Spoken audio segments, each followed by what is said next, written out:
Paramashivoham. Om Nityananda Paramashivoham. Om Nityananda Paramashivoham. Om Nityananda Paramashivoham. Om Nityananda Paramashivoham. Om Nityananda Paramashivoham. Om Nityananda Paramashivoham. Om Nityananda Paramashivoham. Om Nityananda Paramashivoham. Om Nityananda Paramashivoham.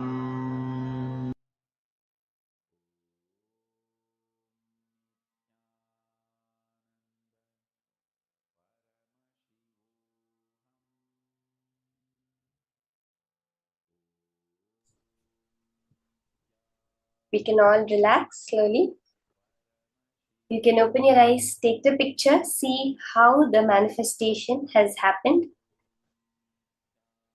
It's just such a beautiful space when you're sitting here in that deep space of feeling connection, remembering, connecting only with Paramashiva.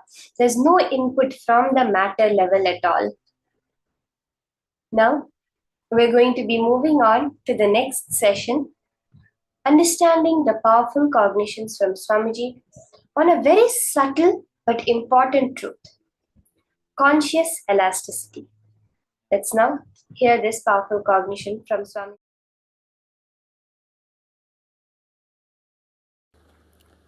I'm going to introduce some of the fundamental sacred secrets.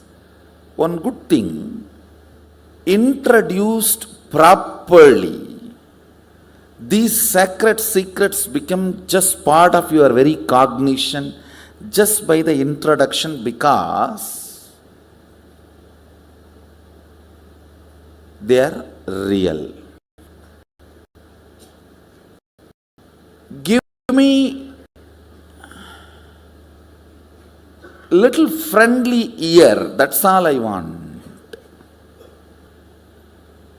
I commit with you, I'll make the cosmos into your experience.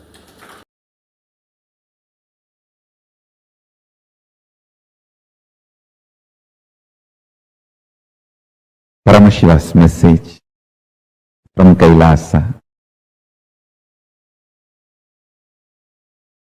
Understanding the multiple dimensions of your existence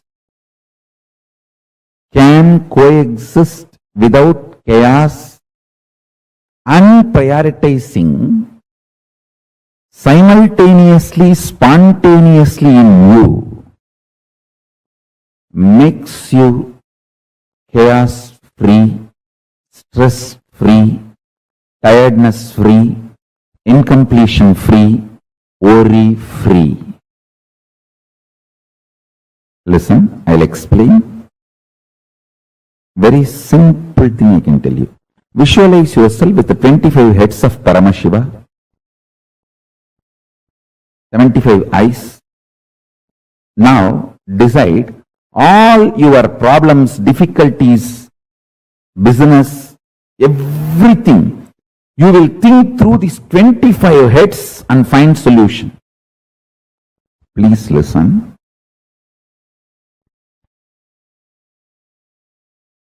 These visualizations like 25 heads of Paramashiva, 75 eyes of Paramashiva, 50 hands of Paramashiva, all these expands your conscious elasticity. Mark these words. Mark this word. Conscious elasticity means capacity to conceive larger ideas, ideologies, principles, theologies without getting broken or damaged, feeling consistently all the multi-dimensions of your existence and the cosmos is organized, centered on you, your consciousness. Listen. If you feel in the waking state who you are and in the dream state who you are is absolutely unconnected and not even able to have connection, be very clear, it means you are highly stressed and almost broken inside.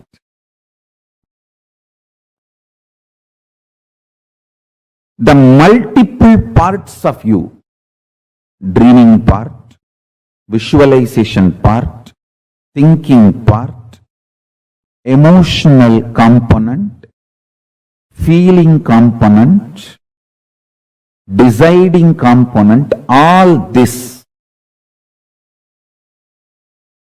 if it is connected, in sync, synergic,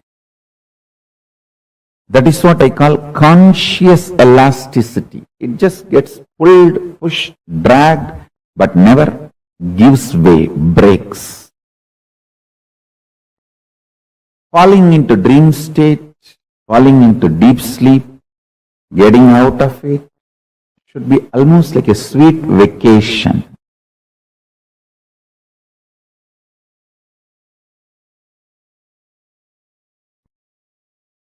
Paramashiva's message directly from Kailasa.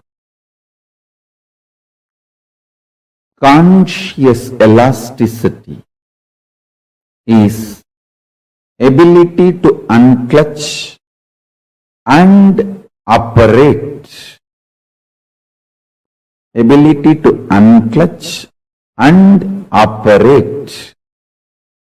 In Sanskrit, we use the word called Sahaja Samadhi. Ability to be absolutely stress-free, but alive, active, vibrant.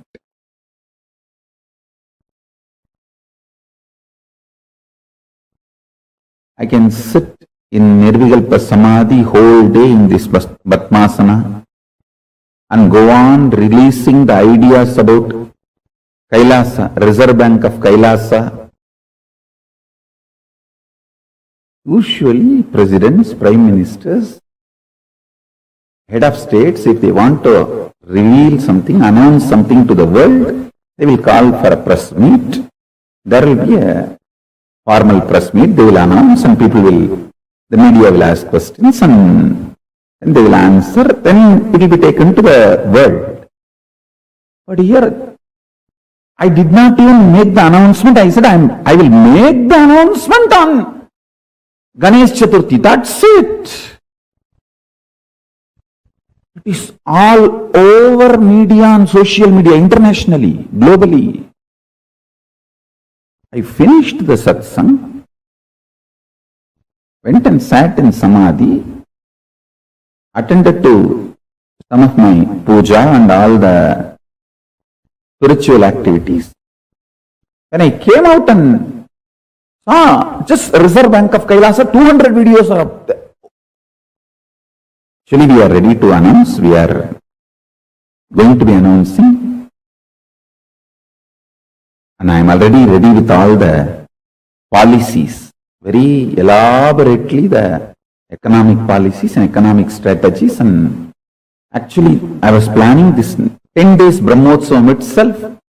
I will detail out all the economic policies and principles, strategies with Shastra Pramana in English and in Tamil, both languages.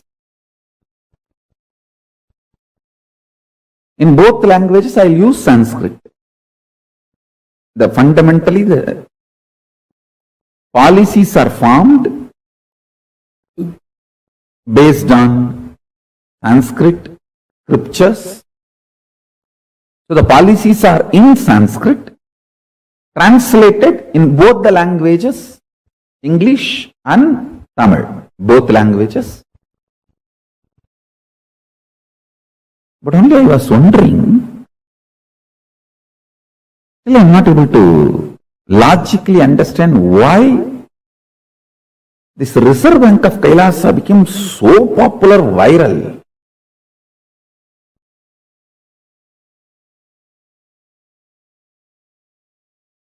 Because I am talking every day, so many things.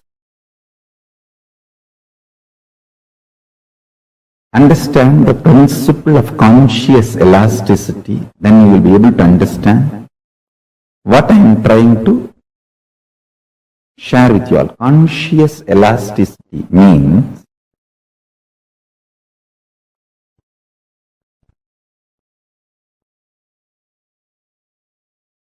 ability to completely unclutch and ability to fully involve, both.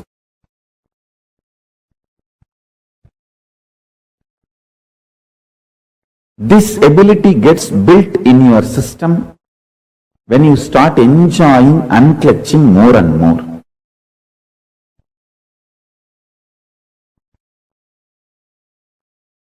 There is a great saint, Ramalinga Vallalar, in South India. He gives a beautiful 3 instruction: Pasittiru, Danittiru, Velittiru. Means always body should feel hunger. You should never dump the body with food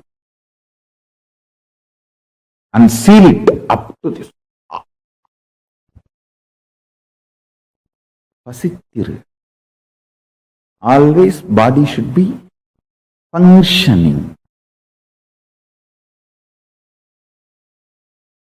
alive, hungry, burning. Jataragni should be burning. See the Homagni also in Yagunda also. If you dump the whole thing, the fire will be choked and it will not even be able to burn whatever you offered as ahuti. So you should do it in such a way that the fire should not be overloaded. Same way the Jataragni, the fire in your stomach, responsible for hunger, digestion. It should not be overloaded. It should be kept alive, constantly burning, alive.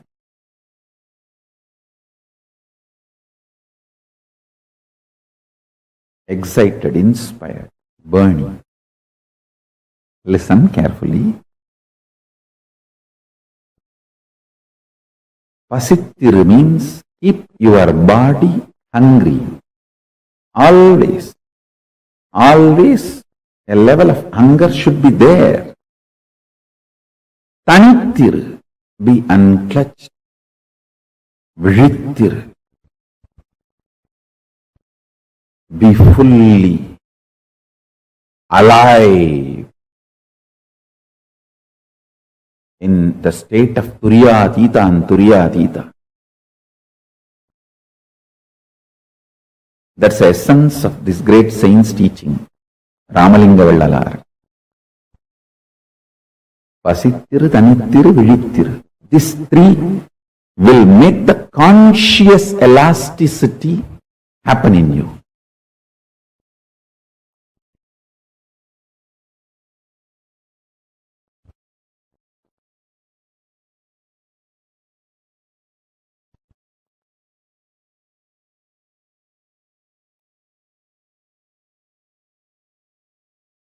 I tell you,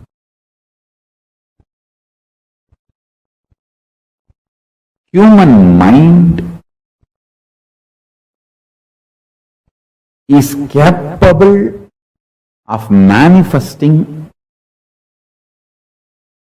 everything in the life. Listen carefully.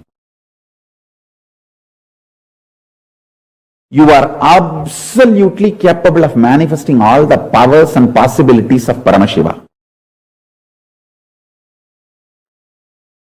Your delusion, I should say, the delusion forcibly dumped on you by society, your brainwashing education system, actually, society does not want classy people. It wants middle class, mediocre. Because only then it can continue to exploit you and you will be like a sheep. That is why the brainwashing, materialistic education teaches you, if you are absolutely silent, unclutched, you will not be active, enjoying life. If you are active, outgoing, you will not be indrawn. That is stupidity taught to you. This is taught in multiple levels. You should always be outgoing, and if you learnt only outgoing, you will collapse in depression. If you learnt only going inside,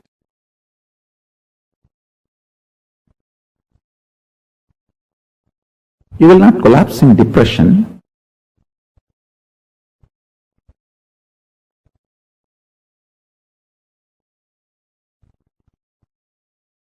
Maybe you will be a little impractical with the outer world.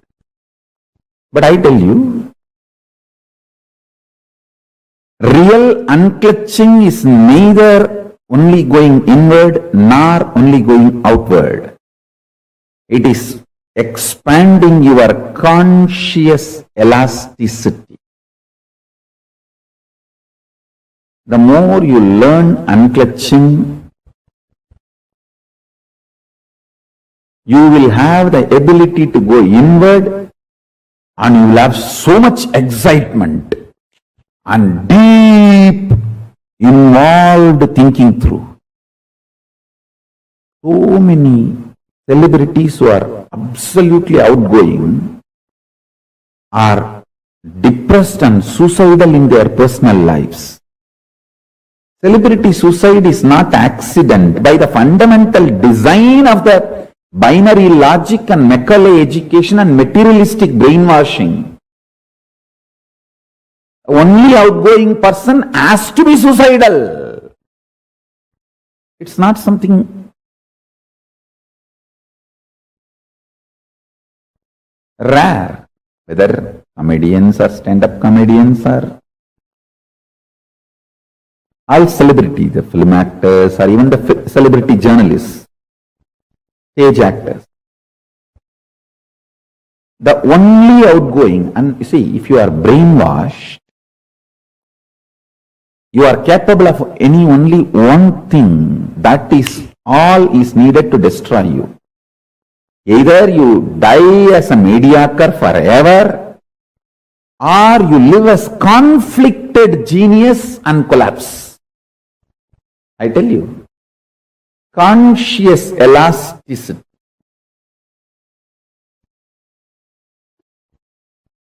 capacity to be in absolute Turyadita, in Nirvikalpa Samadhi, and Jakrat, involved.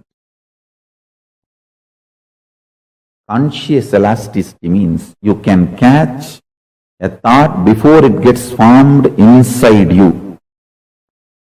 Microscopic. And you can see the stars. Telescopic. And know the path it is traveling. Understand? You can catch a thought before it forms inside you. Microscopic. You can see the stars and its path. Telescopic. Is what I call as conscious elasticity. I tell you, you are simply capable of it.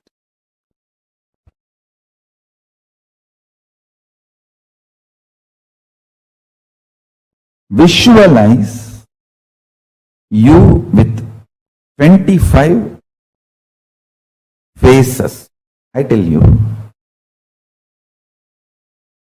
every day you are also doing all these 25 actions. You are creating something. You are maintaining something. You are rejuvenating something.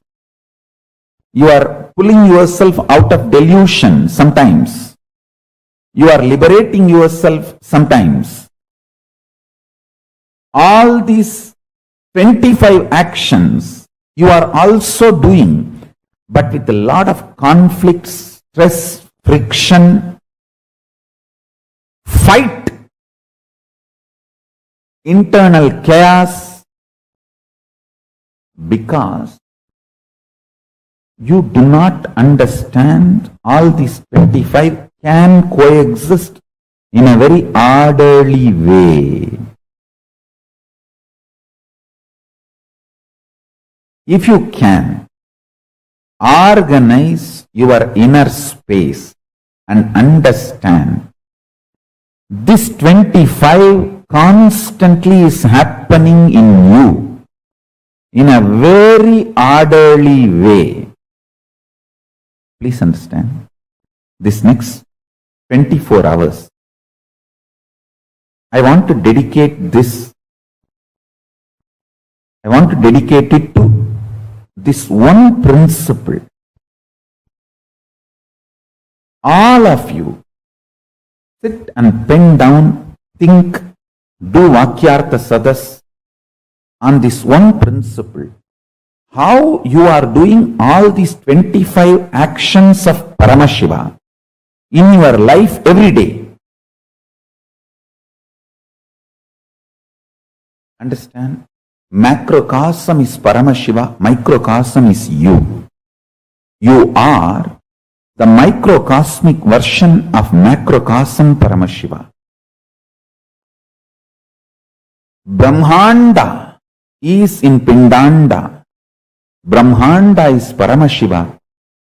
You in your body, in your Pindanda, is direct version, reflection, representation of that Paramashiva in all its glory, capability, possibility and powers. You are blueprint of Paramashiva. Conscious elasticity. If you visualize you with all these 25 phases of Paramashiva, the different aspects of your life, your capacity to keep everything integrated to your consciousness is conscious elasticity. If you feel these 25 phases, heads of Paramashiva is on your head, the neck muscle actually keeps all the heads integrated to your body. Same way, The conscious elasticity is the neck muscle, keeps all these 25 phases and paces of you, keeps integrated to your consciousness. Understand? All of us are doing these 25 activities. You are creating, maintaining, maybe in small scale,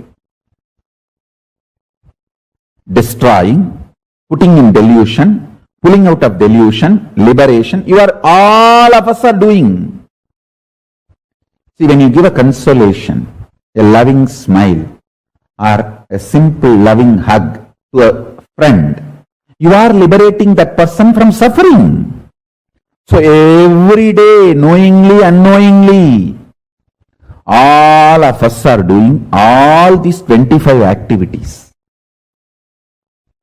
If you are in chaos, disorganized, you suffer as bandha jiva, bound soul. If you become organized, understand these 25 phases of you is part of you and integrate them. By building a conscious elasticity, you become Paramashiva. Unclutching strengthens your conscious elasticity. Your ability to be a creator or rejuvenator or liberator or destroyer or deluder, all your dimensions will be in sync if you know how to be unclutched. By more and more unclutching, build conscious elasticity. That's the essence of today's satsang.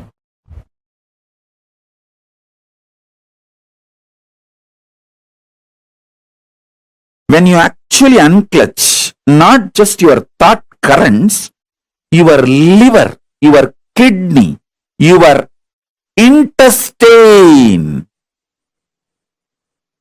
the very elasticity and plasticity of your brain changes. Listen. Youth means whose brain still retains the elasticity and plasticity for the new, exciting, enlightening life.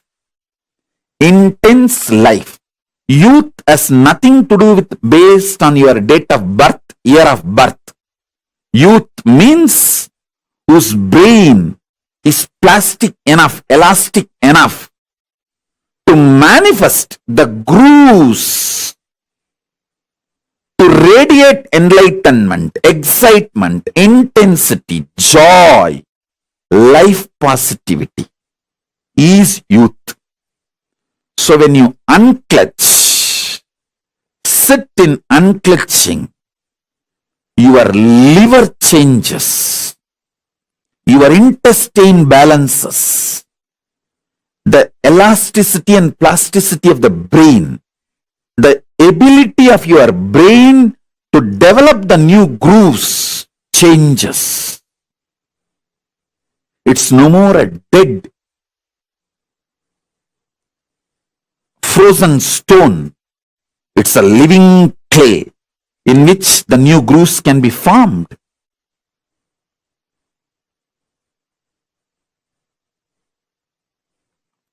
Youth is a person who can get inspired, who can get excited, who can really awaken himself for developing the grooves of enlightenment.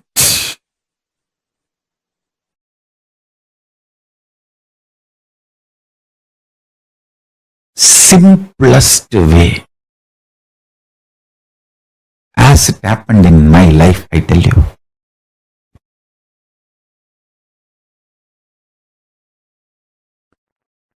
I just know my Guru is Paramashiva and I am committed to him. I'll do it. That's it. Understand? But I know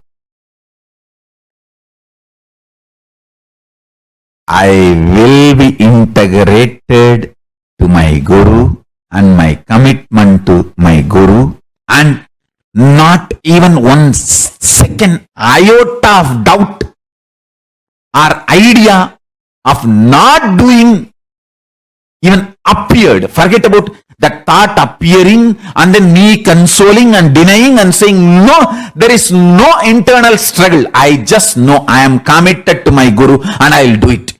He may not be physically available to me now. That does not mean my commitment to him changes. When your commitment to your Guru changes, even if your Guru is physically alive, even if you are living with your Guru, you are Guru widower. If your commitment to Guru has not changed, you are Dirgha Sumangali, Nitya Sumangali.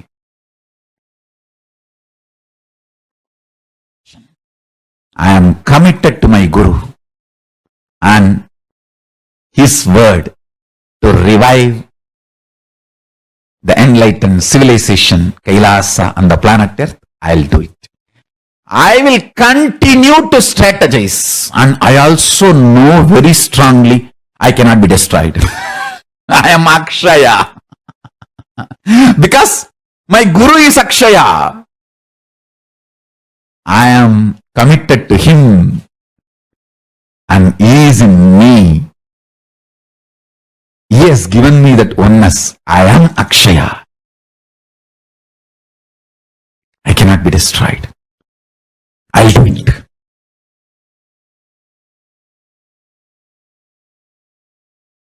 And I am successful in making it happen.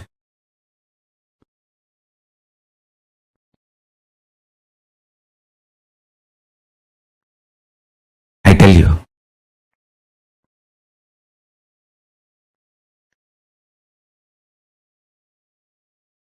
fundamentally, enlightenment is too simple. The identity you cognize as you just needed to move from pi of destructive individual identity to pi of Paramashiva. See, your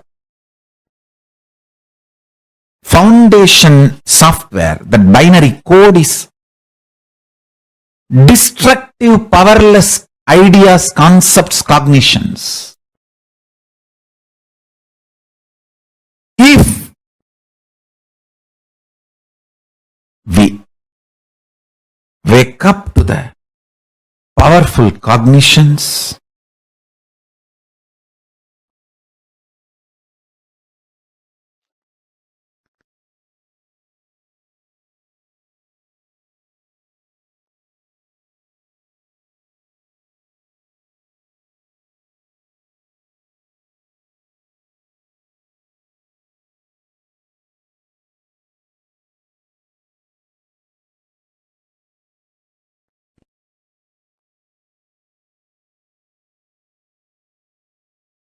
I tell you,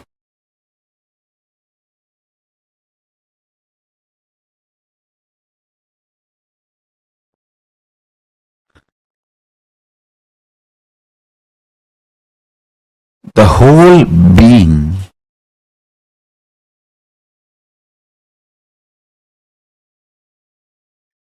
you will move in right direction. Understand? If you are moving in wrong direction, even your success is a struggle. If you are moving in right direction, even if your struggle is success. Even your struggle is success. Whether life is a struggle or success is all about the direction, not about the speed or what you face during the journey. Understand? The word struggle or success, failure is defined by the direction you are moving, not by the incidents, situations things you face during the journey. No. If your identity is right, if your Akshaya Guna, the pi, the cognitions are right, even your struggles are biggest success. Even if people feel you are struggling, you are grand success. If your Akshaya Guna, core existence is delusion, even if people feel you are successful, you are only struggling. Fail. I can negotiate with whole world for my Guru, but no question of negotiating with my Guru.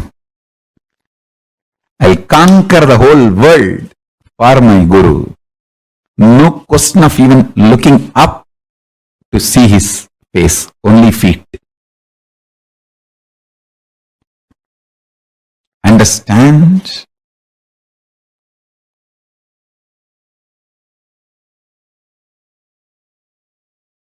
Pi of Paramashiva is Guru.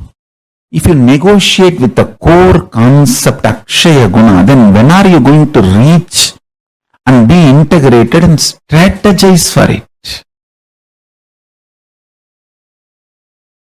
Strategizing for your enlightened identity is living enlightenment. Strategizing to live and manifest your enlightened identity is living enlightenment.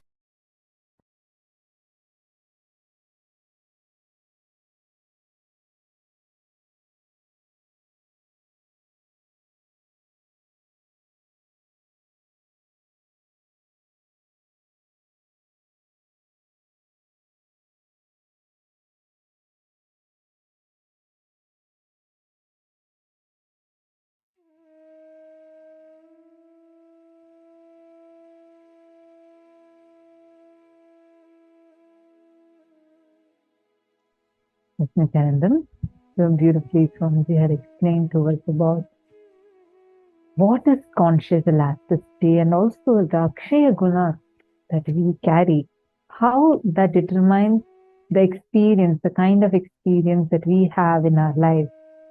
So beautifully Swamiji explained to all of us.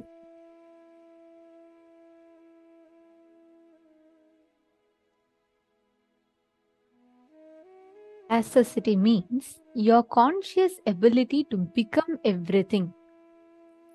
Ekam becoming anekam. Continuing to remain as ekam is conscious elasticity. Your ability to understand, your ability to cognize and experience how that one becomes many and the many continues to remain as one, in oneness. That is conscious elasticity, and our ability to cognize this is conscious elasticity. It's such a profound truth that Swamiji has revealed to us. If we just understand what conscious elasticity is, if we just catch this one truth, see, there's a very beautiful word in Hinduism, which is macrocosm and microcosm. Macrocosm is Brahmanda, microcosm is Pindanda. Your ability, macrocosm, which is Paramashiva, microcosm, which is you are the microcosmic version of macrocosm, Paramashiva. Paramashiva is a macrocosmic version of you, the microcosm. If you understand this one truth, right, the way you relate with this, the way you cognize your existence. See, there's a big difference. Right now, it is like you understanding, you seeing your existence, you seeing your conscious existence as Paramashiva, and you seeing your conscious existence as Paramashiva in the microcosm. So there are two ways. Now, one thing, if you see, conscious elasticity means your ability to unclutch and operate. Ability to be absolutely stress-free, but alive, active, and vibrant. It's a very important truth. See, many times what happens is when we engage with reality, right? Many times when we engage with reality, we get so caught up with it. The way people react, the way people respond to us. We get so caught up with the reality in front of us. And we get so carried away. Is it not so many times? When you understand your Paramashiva, you will be unclutched or liberated from that. Nityanandam, Ma Durga Devi Lata, are you here for the first time, ma? Ma Durga Devi Lata. I see your message in the chat.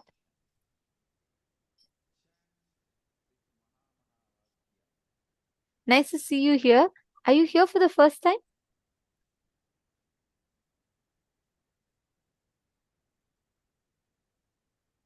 You can let me know in the chat. You will not be able to unmute, Ma Durga Devi.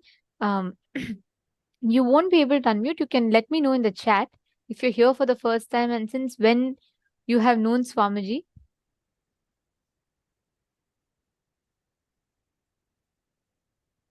Okay. And can I request every one of you to come on camera, please?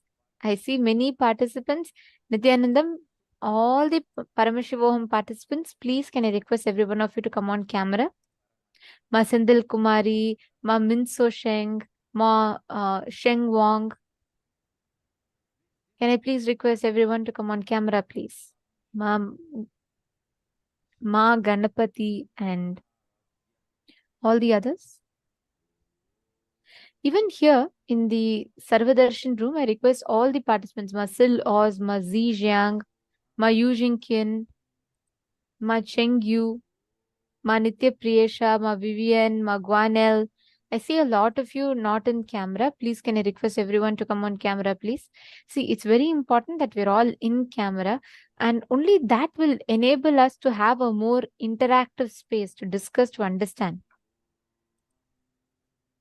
Okay, so listen very carefully, okay?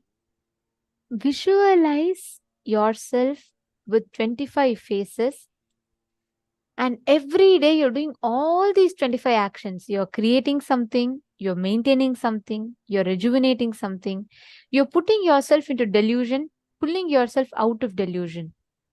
All these panchakrityas you do, every one of us do it, right? Each of us do these panchakrityas every single day, every single moment.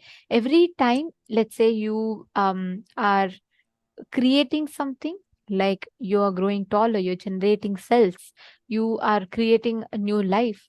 All of that is your own creation dimension of you. And manifesting dimensions, the sustenance dimension, all the things that you maintain is a sustenance dimension of you. Every one of us have these panchakritya dimensions of us, which is always there inside our inner space. Every one of us have this. We all experience it. We all go through it. We all face it in our day-to-day lives. These panchakrityas of Paramashiva is a part of us which constantly exists and which is there in every aspect of our life. And your ability to understand this, your ability to cognize this and understand that you are Paramashiva, you perform the Panchakrityas of Paramashiva is what is conscious elasticity. Are all of you catching it? Okay, wonderful. Sunitikaya, I'm not able to see you. I think your camera has some issues. I don't see your camera on. Okay, so now let us all do a very quick exercise to see how all these 25 actions you are doing continuously. Conscious elasticity is your ability to be in Nirvikalpa Samadhi, absolute unclutched space, not participating in any action, but still continuing to do all your actions in unclutched way. See, it is not that unclutching does not mean you sit in some corner under some tree and you're not in anything, you don't do anything. No.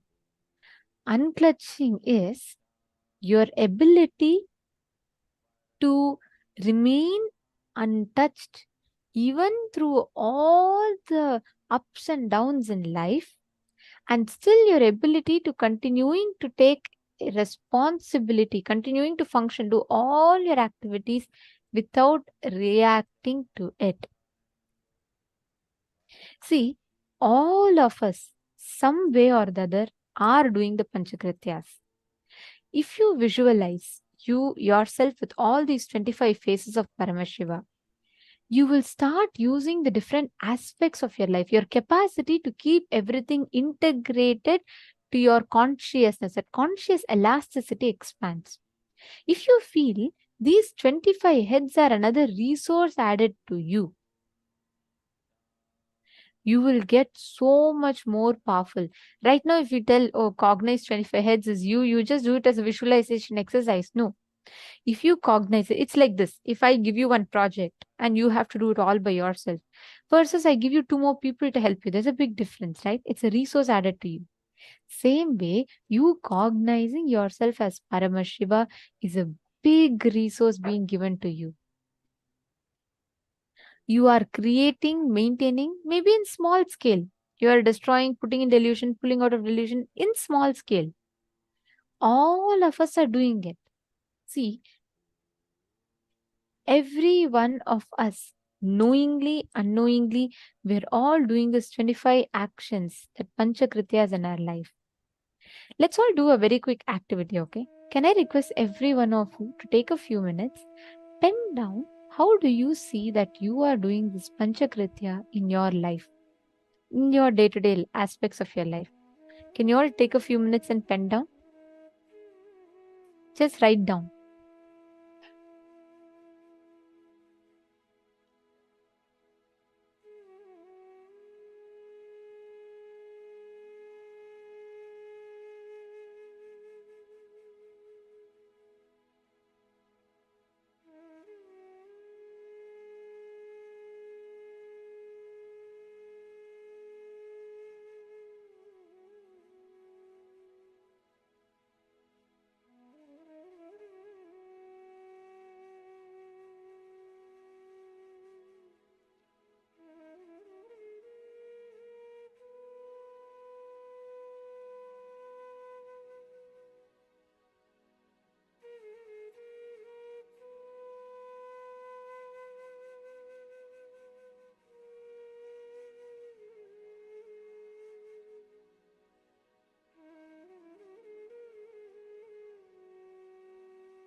Please relax. Hope all of you have finished writing. Have all of you finished writing? All right. Now, let us all take a few minutes and let us all do a very powerful power manifestation. See, please understand, whenever you cognize, whenever you understand you are Paramashiva, you are performing the Panchakrityas, and you keep bringing yourself back to that powerful cognition again and again. Please understand, the very way you will interact, the very way you will manifest with reality in front of you will be completely different. See, all of us, every one of us have thoughts, right? We all utter some words. Now, each and every word that we utter has an impact with the reality in front of us. Your words has the power to create a reality. Your words has the power to change a reality. Your words have the power even in the matter in front of you. Your thoughts, the space that you are in, affects even the matter in front of you. There's a very popular research conducted by Dr. Masaru Emoto, where he speaks to water samples and he shows the impact of how water can receive and respond to your thoughts. Right?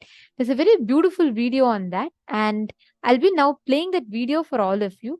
Just see how the water reacts and responds to thoughts.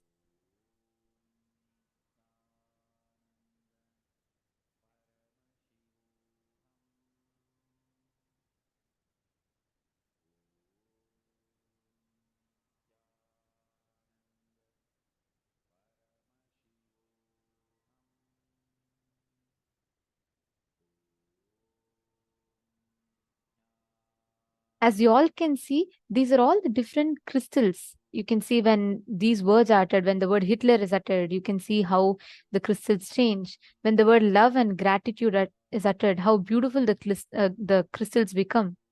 And when these positive words are uttered, when that space is experienced, when that emotion is experienced, this is how the water particles change and reflect. We can see how for different religions, how beautifully it is, the crystals are changing. And when we utter the word evil, you can see how the crystal becomes, how it gets affected. For each word that we utter, they beautifully show the reactions. It is the same water.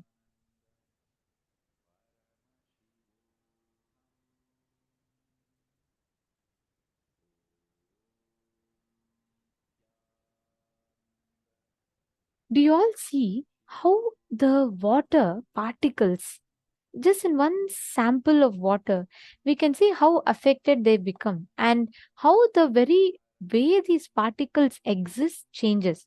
How many of you are noticing how every time something beautiful is uttered, the whole patterns of the particles changes completely? Every time something different is uttered, it is changed completely. Right? Do you all see it? It's a very popular research that was conducted. Now imagine this is just 1 cup of water. Your body is made up of 75% of water. And there's so much of this blood. There is continuously everywhere in your body, there's water, there's fluids. All the particles that is inside of you carries a certain impact over what you utter, what you talk, what you respond. So listen very carefully. This power is a very practical power. This is every matter in front of you is going to respond to your thoughts, your space.